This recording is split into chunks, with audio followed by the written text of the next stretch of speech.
Bismillahirrahmanirrahim. Assalamualaikum warahmatullahi wabarakatuh. Di sini saya akan menyampaikan tentang aksi nyata topik 2, yaitu membuat strategi penerapan kurikulum merdeka di kelas. Untuk mata pelajaran DDTM, Dasar-dasar Teknik Mesin, kelas 10 Teknik Mesin 1, kompetensi keahlian teknik pemesinan, SMK Negeri 1 Kaligondang, Kabupaten Purbalingga. Di sini saya, Sri Rezeki Retnosari. Tema aksi nyata 2 yang diambil adalah elemen kelima, yaitu teknik dasar proses produksi pada bidang manufaktur mesin. Dengan capaian pembelajaran adalah peserta didik mampu memahami teknik dasar proses produksi melalui pengenalan dan praktek singkat yang terkait dengan seluruh proses produksi dan teknologi yang diaplikasikan dalam industri, antara lain perkakas tangan bertenaga, dan pemesinan. Untuk deskripsi pembelajaran ini adalah praktik dasar yang terkait dengan seluruh proses produksi dan teknologi yang diaplikasikan dalam industri manufaktur, antara lain praktik dasar alat ukur, perkakas tangan bertenaga, serta pengenalan teknik pemesinan dan sejenisnya. Profil pelajar Pancasila pada pembelajaran ini antara lain mandiri, bernalar kritis, dan kreatif. Dengan strategi pembelajaran yang diterapkan di kelas antara lain, pertama, pada awal pembelajaran dilaksanakan asesmen diagnostik untuk mengidentifikasi kompetensi, kekuatan, kelemahan peserta didik dalam rangka pemetaan kebutuhan belajar setiap siswa. Terdapat pada lembar asesmen diagnostik pada lampiran 1 di slide ini. Kedua, membuat kesepakatan atau keyakinan kelas di awal pembelajaran untuk menciptakan suasana belajar mengajar yang efektif. Terdapat pada lampiran 2 slide ini. Yang ketiga, membuat RPP dengan model, metode, dan strategi yang sesuai dengan hasil asesmen diagnostik untuk dilaksanakan dalam pembelajaran. Terdapat pada lampiran 3 slide ini. Kemudian yang keempat, melakukan evaluasi atau penilaian. Bisa dilihat pada lampiran 4.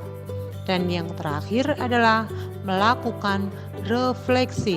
Terdapat pada lampiran terakhir, yaitu lampiran 5 pada slide ini.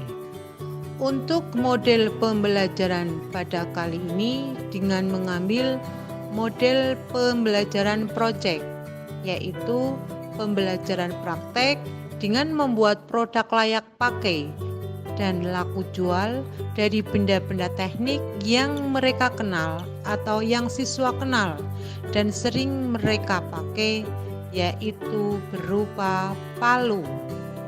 Adapun metode pembelajaran yang digunakan antara lain observasi bengkel, diskusi, demonstrasi, praktek, dan presentasi. Untuk metode pembelajaran observasi bengkel dapat kami jelaskan bahwa dilakukan dalam rangka pengenalan perkakas bengkel di sekolah dan bengkel-bengkel teknik yang dimungkinkan di kota atau di sekitar rumah tempat tinggal siswa. Metode pembelajaran diskusi dilakukan secara berkelompok untuk membahas fungsi, penggunaan, dan perawatan perkakas bengkel dengan referensi sumber internet ataupun referensi sumber-sumber buku yang lain. Kemudian, Untuk metode pembelajaran demonstrasi dilakukan dengan cara memberi contoh bagaimana cara penggunaan perkakas bengkel. Bisa dilakukan oleh siswa ataupun oleh guru. Dan untuk metode pembelajaran praktek, di sini siswa praktek mandiri langsung menggunakan perkakas bengkel di bengkel sekolah, layaknya mereka sedang berproduksi manufaktur dengan mengerjakan proyek pembuatan palu yang layak pakai dan laku jual. Dan untuk metode pembelajaran yang terakhir yaitu presentasi, dilakukan siswa untuk menyampaikan kelebihan, kesulitan, dan permasalahan serta cara mengatasinya selama pembuatan proyek palu, termasuk di dalamnya refleksi selama mengikuti pembelajaran. Demikian untuk penjelasan tentang aksi nyata topik 2 untuk pembuatan strategi penerapan kurikulum di kelas. Dan berikut kami sampaikan tentang lampiran yang pertama yaitu lampiran asesmen diagnostik. Di sini berdalam bentuk lembaran yang harus diisi oleh siswa. Ada 2 macam untuk asesmen diagnostik, yaitu diagnostik non-kognitif dan diagnostik kognitif. Kemudian untuk lampiran yang kedua tentang lembar kesepakatan kelas atau keyakinan kelas, ini dibuat secara bersama-sama di awal pembelajaran, kemudian ditandatangani secara bersama-sama oleh siswa dan guru. Kemudian berikutnya lampiran ketiga tentang pelaksanaan strategi pembelajaran. Di sini ada proses produksi dan teknologi dalam industri manufaktur, ada praktek dasar alat ukur, praktek dasar perkakas tangan digenggam untuk pembuatan palu. Masih pada lampiran ketiga, pelaksanaan strategi pembelajaran. Di sini adalah untuk proses produksi dan teknologi dalam industri manufaktur, yaitu praktek dasar perkakas tangan bertenaga dan pengenalan proses pemesinan untuk pembuatan palu. Berikutnya yaitu lampiran keempat untuk penilaian.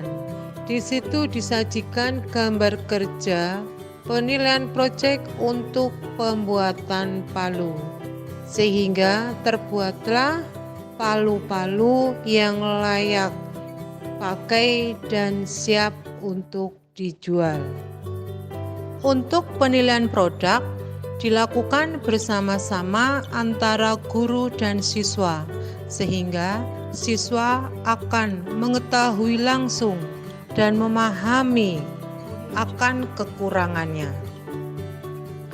Dalam penilaian produk ini menggunakan lembar hasil penilaian yang di dalamnya terdapat 5 komponen penilaian, antara lain persiapan kerja, proses kerja, hasil kerja, sikap kerja, dan waktu pengerjaan.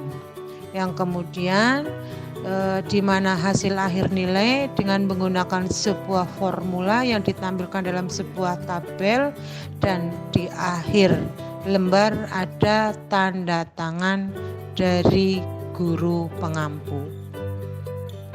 Dan yang terakhir untuk lampiran 5 berisi refleksi, di mana refleksi ini juga menggunakan sebuah lembaran, di mana di situ nanti ada beberapa pertanyaan-pertanyaan yang menyangkut dengan kompetensi, kemampuan yang didapat oleh siswa, pendapat siswa tentang proses pembelajaran, apa yang mereka rasakan, perolehan dari selama mengikuti pembelajaran, termasuk di situ ada kritik dan saran dari siswa untuk menilai proses pembelajaran. Berikut adalah lembar refleksi dari beberapa siswa.